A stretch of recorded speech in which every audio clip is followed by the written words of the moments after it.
Hello, music enthusiasts. Welcome to the magical world of music. Today, we're going to explore how musical instruments produce different notes and sounds. Have you ever wondered why a guitar and a piano sound different even when they play the same note? Let's find out together. When we play musical instruments, we create vibrations in the air. These vibrations reach our ears as sound waves and are perceived as sounds by our brains. But how do different instruments produce these unique sounds? First, let's talk about pitch. Pitch depends on the frequency of the sound wave, the speed at which air particles vibrate. High frequencies produce high-pitched sounds, while low frequencies produce low-pitched sounds. For example, when you tighten a guitar string, it vibrates faster and produces a higher sound. Now, let's look at timbre, or the color of the sound. Timbre is the quality that gives each musical instrument its unique sound. It's what distinguishes a violin from a flute. This is due to the complex sound waves and various harmonics produced by different instruments. Let's examine some instruments more closely.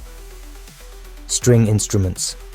Instruments like the guitar and violin produce sound through the vibration of their strings. Pitch changes based on the string's length, tension, and mass. On a guitar, you press different frets to change the vibrating length of the string, producing different notes. Wind instruments. Instruments like the flute and trumpet produce sound by vibrating the column of air inside them.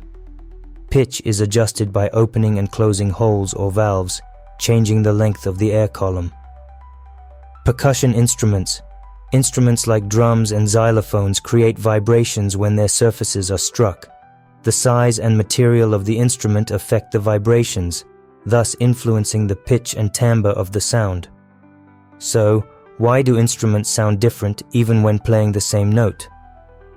Even if two instruments play the same pitch, they produce different harmonics. Harmonics are additional frequencies that are multiples of the fundamental frequency.